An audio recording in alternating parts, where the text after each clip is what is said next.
Ang walang kapantay na martial god, unang yugto. Kabanata 1576, masyadong agresibo. Tumingin siya sa langit at sa paligid niya, ngunit walang ibang tao doon. Tila dumating sila mula sa langit. Kung ang maliit na mundong ito ay walang ibang pasukan bukod sa isa sa si Ziyang, kung gayon ito ay mas nakakatakot kaysa sa pinanggalingan ko. Bulong ni Lin Feng. Mula sa naintindihan ni Lin Feng, ang elepante na iyon ay isang mahusay na imperial na hayop na maaaring mag-deploy ng malalakas na deployment spell. Kinailangan ng elepante na gumawa ng deployment spell sa kanilang lahat upang protektahan sila habang sila ay itinapon sa isang butas na humahantong dito. Kung ikukumpara sa maliit na mundo ni Lin Feng, ang mga matataas na antas na emperador ay maaaring mapunit sa kalangitan upang umalis. Ngunit malamang na hindi iyon ang kaso sa mundong ito. Nag-iisip si Lin Feng ng ilang minuto bago siya nagsimulang kumilos. Kailangan niyang maghanap muna ng mga tao, dahil nawala sa kanya si Roexi at ang iba pa nang mahulog sila. Pagkaraan ng napakahabang panahon, sa wakas ay nakita ni Lin Feng ang ilang mga palasyo at templo. Ang mga gusali ay mukhang hindi pangkaraniwang, higit pa sa anumang matatagpuan sa Bahwang o Jiuyu, kahit papaano. Bumilis si Lin Feng at pumasok sa isang palasyo. Napakaraming tao doon. Tumingin siya sa paligid noon at naisip na ang palasyo ng Everlasting Celestial Emperor ay malamang sa lugar na iyon. Napatingin si Lin Feng sa mga taong nasa ibaba niya. Sila ay mas mahina kaysa sa mga cultivator na nakita niya sa dakilang mundo, ngunit mas malakas kaysa sa karamihan ng mga cultivator sa Bahwang. Mayroong maraming mga Zun cultivator, ngunit hindi gaanong marami sa kanila ang nasa tuktok ng layer ng Zunchi. Sa katunayan, hindi pa siya nakakita ng cultivator sa tuktok ng layer ng Zunchi. Bumaba si Lin Feng mula sa langit, lumapag sa harap ng tatlong batang Zun cultivator. Tila nagulat sila nang makita si Lin Feng doon. Si Lin Feng ay mukhang hindi maarok kahit na hindi siya naglalabas ng anumang chi. Ito ay dapat na isang cultivator sa tuktok ng layer ng Zunchi. Naisip ng mga taong iyon. Ang mga mata ng dalaga ay kumikislap habang nakatingin sa kanya sa isang cute na paraan at nagtanong. Ano ang hinahanap mo, guro? Narinig mo na ba ang tungkol sa walang hanggang Celestial Great Emperor? Tanong ni Lin Feng, medyo diretso. Ang walang hanggang Celestial Great Emperor. Kinilig yung tatlong tao. Master, wala pa po kami. Sabi ng dalaga na umiling. Mukhang nahihiya siya habang nagpatuloy. Ngunit maaari kitang dalhin sa isang lugar kung saan maaari tayong magtanong tungkol dito. Si Lin Feng ay mukhang gwapo, siya ay napakabilis, ang kanyang paglilinang ay hindi maarok, at siya ay diretsyong nagtanong tungkol sa isang dakilang emperador. Nanginginig ang dalaga matapos lamang hulaan kung ano dapat ang kanyang cultivation. Kung maaari siyang makipagkaibigan sa kanya, malamang na makikinabang siya habang buhay. Marahil ay makakakuha siya ng ilang sinaunang kasulatan sa kanya. Saan? Dalhin mo ako dyan. Sabi ni Lin Feng. Sige, sumama ka sa akin. Sabi ng babae kay Lin Feng sa malumanay na paraan, na iniunat ang kanyang maganda, balingkinitan, puting kamay patungo sa kanya. Ang mga cultivator ay lubhang determinado, na pareho sa babaeng ito. Alam niya na kung hindi siya makatagpo ng sinumang malalakas na cultivator, hindi siya makakahanap ng anumang sinaunang kasulatan na pag-aaralan. Si Lin Feng ay isang pagkakataon sa kanyang mga mata. Xiao. Sabi ng dalawang binata, pareho silang nagulat. Tumiti si Xiao sa kanila at sinabi. Bumalik sa sekta at sabihin sa aming guro na umalis ako kasama ang isang napakalakas na cultivator at na hindi ko alam kung kailan ako babalik. Hinawakan ni Xiao ang kamay ni Lin Feng at pareho silang lumipad palayo. At tapos panoorin ng dalawang binata sina Xiao at Lin Feng na mawala sa kanilang mga larangan ng paningin, sila ay nagpakita ng medyo galit na mukha. Pareho silang nagustuhan sa kanya, ngunit umalis siya kasama ang isang estranghero dahil mas malakas ito kaysa sa kanila. Tumalon si Lin Feng at ang babae sa kanyang Tianji sword at naglakbay ng napakabilis, ipinakita ni Xiao kay Lin Feng ang daan. Nakakagulat, ang batang babae ay sumandal kay Lin Feng at nagtanong. Ano ang iyong pangalan, guro? Lin Feng. Mahinahong sabi ni Lin Feng. Lin Feng, pwede ba kitang tawagin sa pangalan mo? Kaya mo, sabi ni Lin Feng na tumatango. Mukhang masaya si Xiao at ngumiti. Lin Feng, gaano ka nakatagal nagsasanay ng cultivation? Siguradong isa kang cultivator sa tuktok ng layer ng Zunchi, tama ba? Ako ay nagsasanay sa paglilinang sa loob ng halos 10 taon. Sabi ni Lin Feng na walang pakialam. Namangha si Xiao, 10 taon lang. Ngunit si Lin Feng ay hindi sumagot sa kanyang tanong tungkol sa kung siya ay isang cultivator sa tuktok ng layer ng Zunchi, na malamang na nangangahulugan na siya ay isa. 20 taon na siyang nagsasanay sa paglilinang, mula pa noong siya ay sanggol. Dapat mayroon kang hindi kapani-paniwalang mga kasanayan, diskarte, at spells. Nais kong magkaroon ako ng ilang sinaunang kasulatan na gagawin, mas mabilis akong umunlad. Sabi ni Xiao. Dahil doon, mas hinigpitan pa niya ang paghawak sa kamay ni Lin Feng at ipinulupot ang kabilang braso niya sa likod ni Lin Feng. Diretso rin ang kinikilos niya sa kanya. Kung matutulungan mo akong mahanap ang hinahanap ko, magpapadala ako sa iyo ng ilang sinaunang kasulatan. Mahinahong sabi ni Lin Feng. Kasing kalmado ng tubig ang kanyang puso, hindi siya naiimpluwensyahan ng kagandahan. Natuwa si Xiao, ngunit mukhang bigo din siya. Napakasama ba niya sa pang-aakit sa mga lalaki? Hindi man lang siya nilainggan ni Lin Fang. Ang palasyo ng tyranny ay matagal nang nilikha. Bagamat wala silang gaanong mga alagad, ang kakaunting mayroon sila ay maituturing na mga pinuno. Karamihan sa kanila ay napakalakas na sila ay itinuturing na hindi maarok ng karamihan. Sinasabi na ang una at pangalawang disipulo ay mga cultivator na sa pinakatuktok ng layer ng Zunchi. Sinabi rin na ang tyrant, si Master Juwo, ay naging emperador 120 taon na ang nakalilipas. Walang nakakaalam kung gaano siya kalakas ngayon. Ang palasyo ng tyranny ang pinakamalawak at pinakamalakas. Dinala ni Xiao si Lin Fang doon. Ipinaliwanag din niya kay Lin Fang ang ilang bagay tungkol dito. Si Lin Fang ay nag-iisip. Sa labas ng palasyo ng tyranny, nakita ng ilang disipulo sina Lin Fang at Xiao na dumating gamit ang isang espada. Nagulat silang dalawa, sumigaw pa ang isa sa kanila. May darating na tao. Ako si Lin Fang, narito ako para makita si Master Juwo. Sabi ni Lin Fang. Ang kanyang boses ay gamulong sa alon habang ito ay naglalakbay sa kalangitan. Emph. Ang lakas ng loob mong makarating sa langit. Alisin mo ang iyong espada at bumaba ka, pagkatapos ay ibigay mo sa akin ang iyong espada. Kung gusto mong makita ang aming Panginoon, dapat mong igalang ang aming mga patakaran. Kailangan mong yumuko ng 3 beses at saka lang kita bibigyan ng pagkakataon na makita ang aking amo.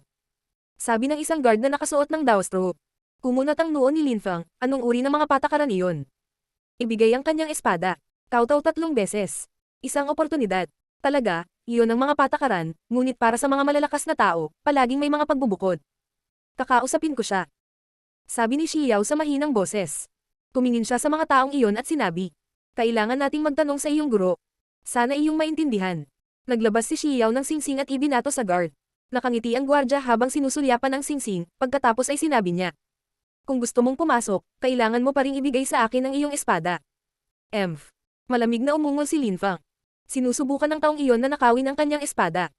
Lumitaw ang nakakasilaw na mga ilaw ng espada, at galit na sumigaw si Lin Fang. Ako si Lin Fang, narito ako para makita si Master Juwo. Ang kanyang boses ay kumalat sa malayo sa oras na ito. Ang taong iyon ay tumingin kay Lin Fang sa malamig na paraan at sumigaw pabalik.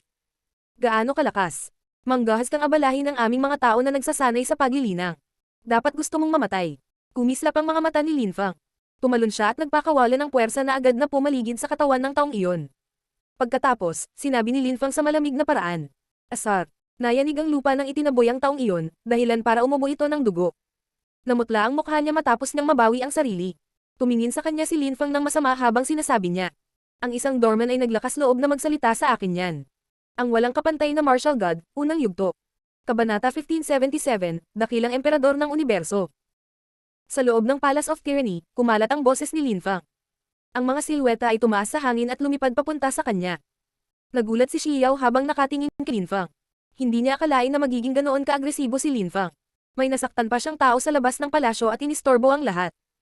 Ang robe ni Lin Fang ay lumipad sa hangin habang siya ay nagsimulang tumakbo pasulong. Nanginginig ang lupa at ang mga pader sa bawat hakbang niya, pati ang mga marka ay nakasunod sa kanya. Naglakas loob kang gumawa ng gulo sa palasyo ng tyranny, napakawalang ingat. Sabi ng gwardya na pinalayas ni Lin Fang. Nakarating siya sa malayo, sa kaibuturan ng palasyo. Nagsimula siyang umatras habang naghihintay ng ilang mas malalakas na cultivator na dumating. Nakakatawa. Nagpatuloy si Lin Fang sa pagtakbo habang nagpakawala ng mas maraming puwersa sa guard. Napaungol siya sa sakit matapos bitawan ni Lin Fang ang isang napakalaking kamay na humawak sa kanya. Pagkatapos, muling lumapag si Lin Fang sa kanyang harapan at huminto. Namutla ang mukha ng taong iyon nang sabihin niya. Ako ay mula sa palasyo ng tyranny, ang lakas ng loob mong saktan ako. Sinalakay siya ng dambuhalang kamay, na naging sanhi ng pagbubunya ng mas maraming dugo, na naging sanhi ng matinding pinsala sa kanyang mga panloob na organo. Sa wakas, dumating ang ilang tao at tinatitigan si Lin Fang. Sino ka? Ang lakas ng loob mong kumilos ng walang ingat sa palasyo ng tyranny. Sabi ng isa sa kanila. Isa itong cultivator sa tuktok ng layer ng Zunchi. Ako si Lin Fang, at pumunta ako sa iyong Panginoon. Hindi ako naparito para ipahiya ng iyong tandang doorman. Katatapos ko lang turuan siya ng leksyon. Malakas na sabi ni Lin Fang. Siya ay baliw at walang galang, kapatid, patayin natin siya. Sigaw ng guard na ngayon ay pulang-pula na ang mukha. Sinulyapan siya ni Lin Fang, kumikibot ang kanyang bibig. Ang mga mata ni Lin Fang ay naging itim, at ang determinasyon ng gwardya ay biglang nawala. Paano kanya pinahiya? Tanong ng cultivator sa tuktok ng layer ng Zunchi. Walang sino man ang nang-ahas na kumilos ng walang ingat sa palasyo ng tyranny. Ngunit ngayon, isang cultivator ng ikawalong layer ng Zunchi ang nakakagulat na nang-ahas. At saka, gusto raw niyang makita ang kanilang guro, kahit na nasugatan niya ang kanilang gwardya. Namutla ang mukha ni Xiao. Napakalakas ng cultivator na iyon, isa siyang cultivator sa tuktok ng layer ng Zunchi. Kahit na malakas si Linfang, malamang na hindi niya kayang harapin ang mga ito. Guro, hindi naiintindihan ni Linfang ang mga alituntunin ng palasyo ng tyranny. Sinabi ng gwardya na gusto niyang yumuko siya ng 3 beses, kaya nagalit ito sa kanya. Hindi niya sinasadya ang ginawa niya. Paliwanag ni Xiao. Malamig na ngumiti ang taong iyon at sinabi, Linfang. Dahil sa ganoong paraan, lumabas ka at yumuko ng 3 beses, pagkatapos ay maiinis ka at makakalimutan natin ang lahat ng ito.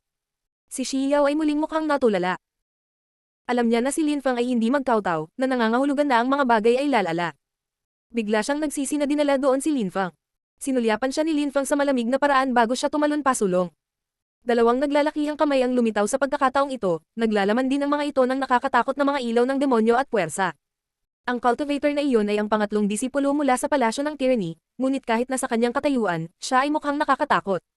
Masasabi niya kung gaano kalakas ang ataking iyon, nag-aalala siyang madudurog siya na parang pancake. Ang ikawalong layer ng Zunchi, ngunit paano siya magiging napakalakas? Naisip ng ikatlong alagad. Naglabas siya ng mas maraming lakas at puwersa hanggat kaya niya, at pagkatapos ay inilagay ang kanyang mga kamay sa harap niya upang harangan. Napansin ng mga tao sa kanilang paligid na hindi mablock ng ikatlong disipulo si Linfang, kaya sumugod din si Linfang. Nanginginig ang lupa habang pinipisil siya ng napakalaking kamay ni Linfang. Namula ang mukha ng ikatlong disipulo, parang sumabog ang kanyang mga organo, at mahinang bumagsak sa lupa. Asar! Sigaw ni Linfang habang patuloy siyang sumusulong. Naramdaman ng lahat ang lakas ng kamatayan na napuno ng hangin sa kanilang paligid, na pinipilit silang huminto. Gaano kalakas? Hindi katakatakang hinahamak niya ang mga disipulo mula sa palasyo ng tiranya. Sa isip ni Xiao na nakatingin kay Linfang, kumukurap-kurap ang kanyang magagandang mata na may pagtataka. Bumaba si Linfang mula sa langit at lumapag sa tabi ng ikatlong disipulo. Walang pakialam niyang sinabi. May itatanong ako sa iyo, at kung magsalita ka pa, papatayin kita. Naglabas si Linfang ng death energy na agad na pumaligid sa ikatlong disipulo. Nasaan ang Great Imperial Everlasting Palace kung saan nakatira ang Everlasting Celestial Emperor? Tanong ni Linfang. Ang kanyang mga mata ay madilim na ngayon, na nakakaapekto sa determinasyon ng disipulo. Ang walang hanggang Celestial Emperor, ang dakilang imperial na walang hanggang palasyo. Nataranta ang ikatlong alagad na iyon. Wala pa siyang narinig na ganoong emperador sa kontinente ng siyam na ulap. Hindi ko alam, wala akong narinig tungkol sa kanya. Takot na sabi ng ikatlong alagad. Hindi siya nang ahas na magsinungaling, maaari siyang mamatay anumang oras, at nasira ni Linfang ang kanyang determinasyon na magbot. Sino ang pinakamalakas na cultivator sa kontinenteng ito, at sino ang makakapagbigay ng pinakamalakas na deployment spell? Tanong ni Linfang. Kinokontrol ni Emperor Dong ang Qi Clan at ang Qi Empire sa Bahuang at Jiuyu. Baka may ibang pangalan ang Everlasting Celestial Emperor sa maliit na mundong iyon. Ang dakilang emperador ng universo. Sabi ng ikatlong alagad na iyon. Sa katunayan, ito ang dakilang emperador ng universo. Siya ang may pinakamahusay na deployment spells at cultivation sa Continent of the Nine Clouds, ngunit bihira siyang magpakita ng sarili sa Continent of the Nine Clouds. Walang hanggang Celestial Emperor, dakilang emperador ng universo. Bulong ni Linfang. Iyon ba ang parehong tao? Nasaan ang palasyo ng dakilang emperador ng universo? Linfang. Sa loob ng lungsod ng universo, mayroong palasyo ng universo, na dapat ay kung saan nakatira ang dakilang emperador ng universo. Hindi ko alam kung iyon ang hinahanap mo, sabi ng ikatlong alagad. Sa sandaling iyon, biglang lumitaw ang ilang lakas sa likod ni Linfang. Mga kapatid, lahat ay tumingin ng may paggalang sa mga dumarating na cultivator. Pareho silang mga cultivator sa pinakatuktok ng layer ng Zunchi. Malamang na wala silang mga kaaway sa antas ng Zun o mas mababa, lalo na ang isa sa kanila na ang puwersa ay pinarami na ng 1,000. Boom! Ang pangalawang disipulo ay tumakbo pasulong, ang kanyang abstruse na enerhiya ay nagpahayag ng kanyang sarili bilang Earth Abstruse Energy na nasa pinakamataas na antas. Isang hakbang na lang ang layo mula sa pagiging Cosmic Energy. Bumangon si Linfang sa hangin at itinulak si Xiao sa likod niya. Asar! Sabi ni Linfang. Ang pangalawang disipulo ay nagpatuloy sa pagpapakawala ng Earth Abstruse Energy, na tila naghagis ng mga bundok sa kanya. Mamamatay ang mga magtangkang hamarang sa akin. Sigaw ni Linfang. Bigla siyang nagpakawala ng puwersa na pinarami ng 1,000. Ang pangalawang disipulo ay biglang mukhang natakot ngunit sinubukang pigilan ang sarili. Wala rin siyang kaaway sa antas ng Zunchi. Naisip ng pangalawang alagad. Si Linfang ay humakbang pasulong, na naging sanhi ng pagkibot ng bibig ng pangalawang disipulo. Bigla siyang tumabi at pinadaan si Linfang. Sino ang baliw para pigilan siya? Hindi man lang siya nilainggan ni Linfang. Ngayon ay may ibang tao sa harap niya, ang unang alagad. Siya ang pinakamalakas bukod sa emperador mula sa lugar na iyon. Sa tingin mo aalis ka ng buhay. Sabi nung taong yun. Nagpatuloy si Linfang sa pagsulong habang ang isang dambuhalang kamay ay lumitaw sa itaas nila, pagkatapos ay naging isang ilusyon. Mamatay. Ang unang disipulo ay sumuntok sa hangin ng hindi lamang isang puwersa na pinarami ng 1,000, kundi isang abstruse na enerhiya na nasa pinakamataas na antas nito. Mahusay na pagkasira ng lupa. Sabi ni Linfang. Gumalaw siya na parang hangin at sinuntok ang unang disipulo. Kaagad pagkatapos, naging kalmado ang kapaligiran. Lahat ay kinakabahan na nakatingin sa mga naglalaban. Whoosh! Pagkatapos, patuloy na gumagalaw si Linfang na parang hangin habang kinakaladkad niya si Xiao kasama niya, na wala sa malay. Ang katawan ng unang alagad ay dahan-daang kumaluskos, kasunod ng ilang mga dumadagandong na tunog, siya ay sumabog. Ang walang kapantay na martial god, unang yugto. Kabanata 1578, ang hitsura ng palasyo. Ang unang disipulong iyon ang pinakamalakas doon bukod sa emperador. Maraming tao ang gumagalang at humahanga sa kanya, ngunit namatay siya sa isang trahedya na paraan. Gaano kalakas si Linfang? Lahat ng tao sa loob ng Palace of Tyranny ay nakatingin sa pag-alis ni Linfang. Ang kanilang mga puso ay halos lumalabas sa kanilang mga dibdib, ang kanilang mga damit ay basang-basa sa pawis. Napakalakas ng suntok na iyon, ang Great Earth Destruction. Bulong ng isa sa mga cultivator. Walang pakialam si Linfang sa sasabihin ng mga taong iyon, nakuha niya ang gusto niya at ngayon ay nakaalis na siya doon. Ang dakilang emperador ng universo ang pinakamalakas na cultivator sa maliit na mundong iyon. Masyado bang nagkataon? Makalipas ang 7 araw, si Linfang ay naglalakbay gamit ang espada sa itaas ng lungsod ng universo. Nakarating na rin siya sa wakas. Ang kanyang damit ay kumikislap sa hangin ng marilag, hindi maiwasan ni Xiao na tumingin kay Linfang ng may paghanga.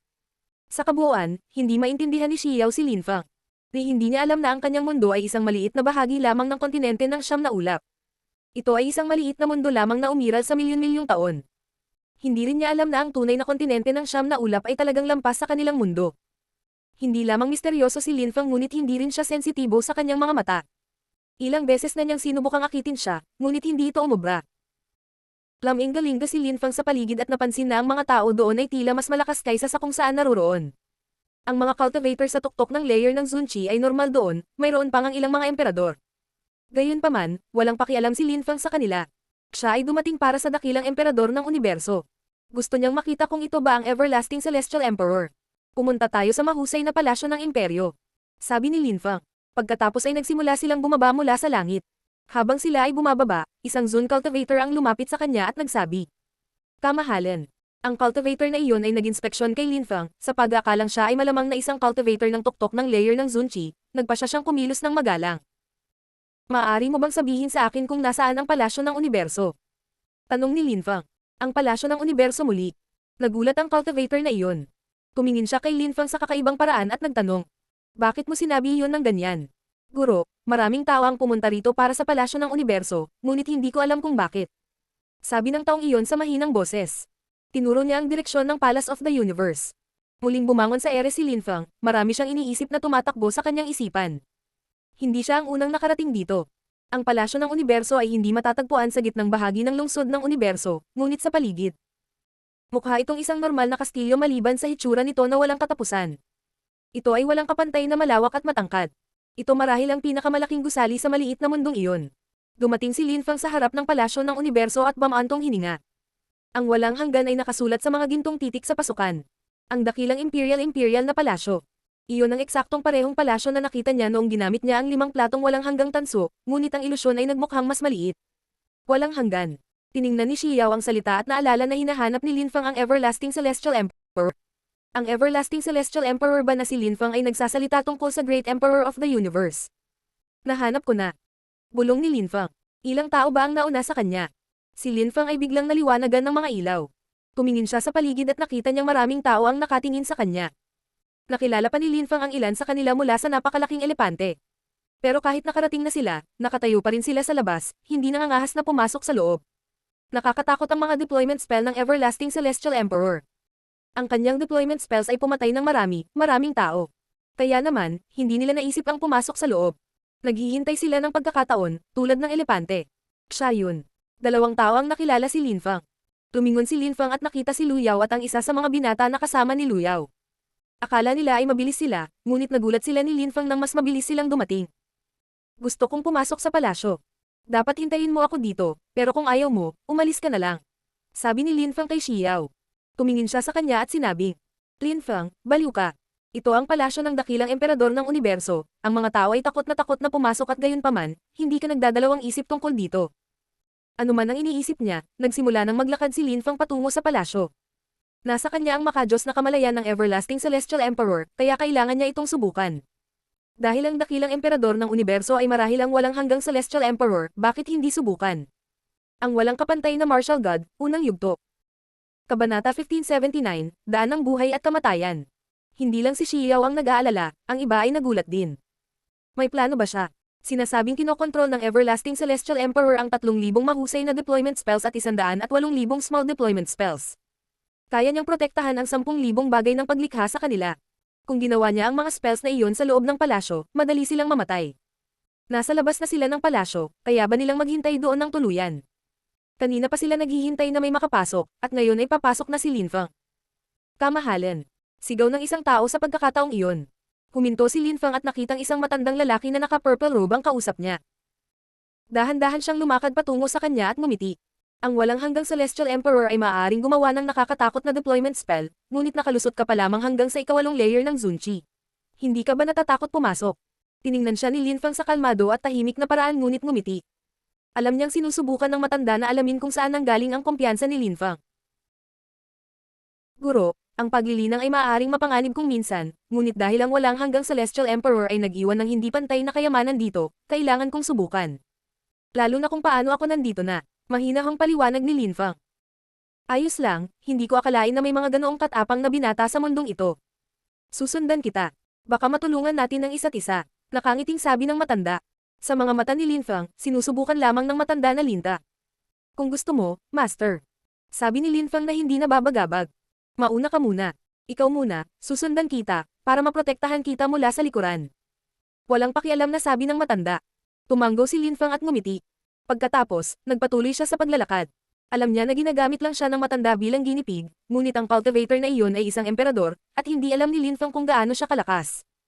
Dahil may alam siya, sundan natin siya. Sabi ni Luyaw na nakatingin sa kanila. Pagkatapos, sinundan nila ng binata si Linfang. Nang makita iyon ng iba ay sumunod din sila. Muli, nakumbinsi ni Linfang ang lahat na sundan siya. Pero walang pakialam si Linfang sa kanila. Phew! Humakbang si Linfang sa harap ng gate at isang nakakasilaw na gintong liwanag ang nagpapaliwanag sa kanyang katawan. Then suddenly, nasa palasyo siya. Sa harap ni Linfang ay may 4 na pinto. Sa bawat isa sa kanila, may nakasulat. Langit, lupa, tubig, apoy. Sinundan ng matanda si Linfang at tiningnan din ang 4 na salita. Tumiti siya at sinabing, "Munting kaibigan, alin ang pintuan na madadaanan natin nang hindi namamatay?" Siguro lahat sila ay ligtas. Sabi ni Linfang. Tumiti ang matanda ngunit nagpatuloy si Linfang. Siyempre, lahat sila ay maaaring nakamamatay din. Ang matanda ay hindi lubos na naniniwala sa kanya, kaya muli siyang ngumiti at sinabi. Ginawa ito ng walang hanggang Celestial Emperor para akitin ang mga tao, kaya hindi sila maaaring lahat ay nakamamatay.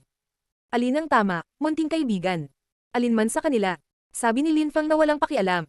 Pagkatapos ay tumawid siya sa unang pinto, na nagkataong may nakasulat na salitang langit sa itaas nito. Ang binatang iyon ay walang takot, tila hindi niya napagtanto na makakakuha tayo ng hindi kapanipaniwalang mga bagay sa pamamagitan ng pagsunod sa kanya. Isip ng matanda. Kahit napagod na siya kay Linfang, sinundan pa rin niya ito. Tara na. Sabi ni Luyaw sa iba pang sumusunod sa kanya. Halos lahat ay pinili ang langit na pinto. Matapos tumawid, sinalubong sila ng ilang mga hagdang bato na may nakasulat na 2 salita. Buhay, kamatayan. May kakaibang China nakaabang sa ilalim ng mga hagdan ng bato. Ang landas ng kamatayan at buhay, ipinapalagay na ang isang tao ay maaaring mabuhay o mamatay sa isang kisap mata. Naisip ng karamihan. Lahat sila ay mukhang masama ang loob dahil narinig na nila ang tungkol sa landas ng buhay at kamatayan noon. Ito ay isang napakamapanganib na deployment spell. Munting kaibigan, ano ang dapat nating gawin ngayon? Mukhang mas naiintindihan mo ito kaysa sa akin. Sabi ng matanda, na nakangiti kay Linfang. Guro, hindi pa ako nakapunta dito, kaya paano ko malalaman? Tanong ni Linfang. Mukhang masama ang loob ng matanda habang sinasabi. Munting kaibigan, tiyak na nagbibiro ka. Dinala mo kami dito, kaya huwag mong sabihing hindi ka marunong dumaan. Guro, kusang loob kang sumama sa akin, hindi ko hiniling sa iyo. Pinaalalahanan siya ni Linfang. Sinulyapan ng matanda si Linfang sa malamig na paraan at naglakad patungo sa mga hagdang bato. Bigla siyang nakipagkamay at sinalakay ng mga ilaw ang isa sa mga hakbang na may nakasulat na salitang buhay.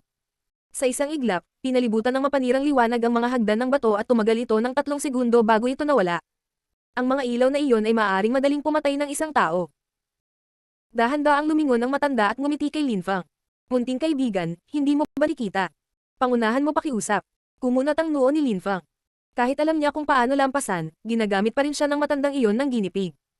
Kung si Linfang ay hindi nakatanggap ng makajos na kamalayan ng dakilang emperador, siya ay namatay na. Guro, ito ang palasyo ng dakilang emperador. Kaya, dapat tayong lahat ay magtulungan sa halip na gamitin ang isa't isa bilang mga taong ginagamit sa eksperimento. Sabi ni Lin Feng, nananatiling kalmado. Tama siya. Baka mas madami pang panganib ang makaharap natin, kaya kung gagamitin lang natin ang mga tao bilang taong ginagamit sa eksperimento, wala ni isa sa atin ang magtatagumpay. Katwiran ng isa pang emperador. Kaya ano ang dapat nating gawin, kamahalan? Tanong ng matanda sa taong iyon. Sa tingin ko ay dapat maraming mga paraan upang gawin ito.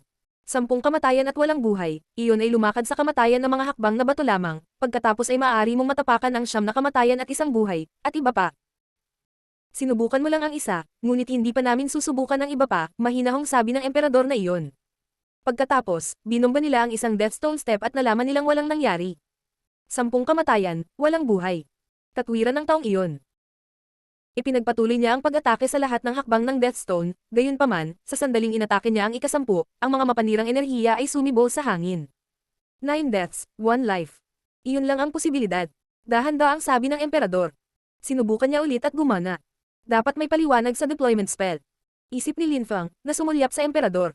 Munting kaibigan, pumunta ka. Nakangiting sabi ng matandang naka-purple na damit. Sinulyapan siya ni Lin Feng at tumango. Sige, mauna na ako. Mabilis na kumilos si Lin Feng, tumuntong sa 9 na hakbang ng Deathstone at 1 Lifestone. Walang nang ahas na lumipad. Dahil may mga hakbang, ipinahiwatig na dapat nilang gamitin ang mga ito. Tigtas na tayo. Kumikislap ang mga mata ng mga tao. Lahat, huwag magmadali, baka mamatay ka. Nakangiting sabi ng matanda. Susunod na ako. Pagkatapos, umakyat siya sa hagdan. Mabilis siyang kumilos, gayunpaman, biglang naglabas ng mga sword light si Lin Feng. Parang may naramdaman ng matanda, nagbago ang ekspresyon ng mukha niya habang sumisigaw. Anong ginagawa mo? Pinapatay ka. Sa pamamagitan nito, inatake ni Lin Feng ang isang Deathstone step. Subukan mo kung maglakaslub ka. Galit na sigaw ng emperador. Iniunat niya ang kanyang kamay, gayunpaman, ang lakas ng espada ni Lin Feng ay masyadong mabilis. Biz. Napuno ng kakilakilabot na mapangwasak na enerhiya ang espasyo. Ang matanda ay nagbigay ng isang nakakakilabot na tili at nabalot ng mga mapanirang ilaw na iyon. Pinandilatan niya si Lin Feng habang siya ay namatay. Huwag mong isipin na ikaw ay masyadong matalino, kung hindi, mamamatay ka nang hindi mo alam kung paano. Panunuya ni Lin Feng. Tumalikod si Lin Feng at naglakad patungo sa katabing pinto. Ang walang kapantay na martial god, unang yugto. Kabanata 1580, hindi pa patay. Sinabi ng Everlasting Celestial Emperor kay Lin Feng, sa kanyang makadiyos na kamalayan, na lahat ng 4 na pasukan ay mabubuhay, at lahat sila ay nakamamatay. Hindi nililimitahan ng deployment spells ang isang cultivator sa kanilang cultivation level, sino mang mas mahina kaysa sa Everlasting Celestial Emperor ay nagkaroon ng pagkakataong mamatay habang nakaharap sa kanila. Ang katalinuhan, karunungan at swerte ang mga pangunahing sangkap sa pagdaan sa mga pagsubok na ito. Siyempre, nang walang makadiyos na kamalayan ng dakilang emperador, lalo pang naging mahirap ang paglipat sa palasyo. Hindi alam ni Lin Feng kung ano ang nasa gitna ng palasyo, kaya nanatili siyang maingat. Sana hindi pumasok si Roo Exi sa palasyong ito. Isip ni Lin Feng. Tinanong niya kung gusto ni Roo Exi na sumama sa kanya dahil naisip niyang magkakatuluyan sila. Ngunit ngayong hiwalay na si Roo Exi sa kanya, natakot si Lin Feng sa pinakamasama. Siyempre, alam ni Lin Feng na hindi tanga si Roo Exi.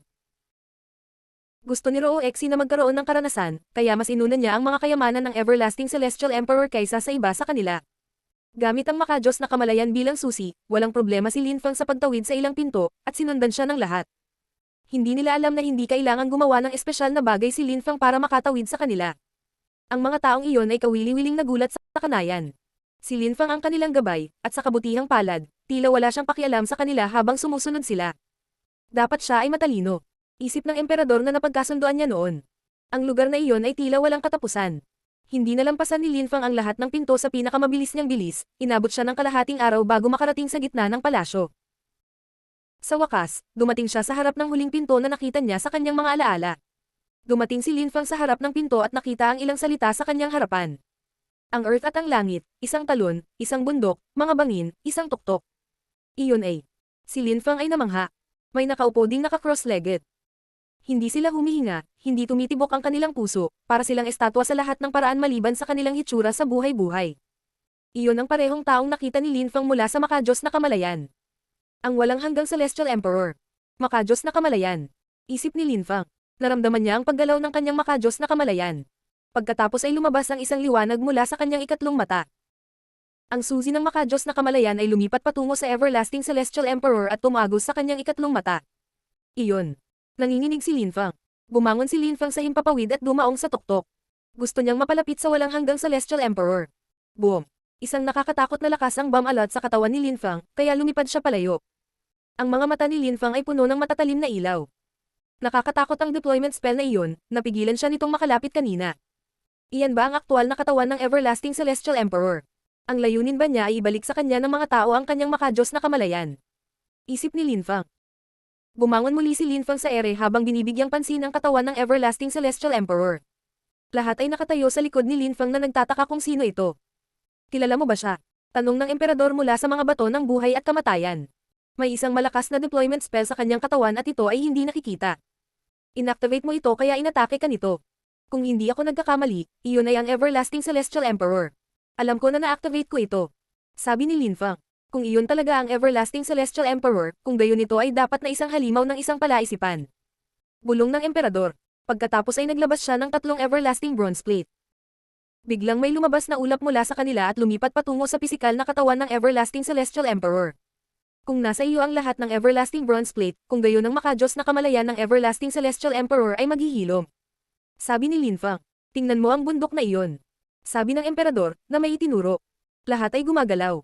Ilang cultivation cave ang lumitaw, at ilang deployment spell ang nabuo. Terena, ang bawat isa na sumusunod kay Linfang ay lumipat patungo sa cultivation caves. Sinundan nila siya hanggang ngayon, kaya sa wakas ay oras na para samantalahin ang ilang mga pagkakataon. Hindi sila sinundan ni Linfang. Napakaraming kuweba, at hindi siya nagmamadali. Ang mga kuweba na iyon ay malamang na ginawa para sa pagsasanay sa paglilinang bagaman. Guro, ano sa tingin mo? Tanong ni Linfang sa emperador. Hindi ko rin alam. Pwede naman tayong pumasok at tingnan. Nakangiting sabi ng emperador. Tumanggo si Linfang at pumunta sa kabundukan. Gayunpaman, may biglang sumugod sa isang kuweba na mukhang takot na takot. Isa itong Daoist monghe. Ang Daoist na monghe na iyon ay tumingin kay Linfang at tumawa. Munting tanga. Hindi ka papatay. Ikaw matandang tanga. Paano ako mamamatay habang nabubuhay ka pa? Sabi ni Linfang. Paanong ang maldita na Daoist na monghe na iyon ay palaging lumilitaw kung nasaan ang magagandang bagay?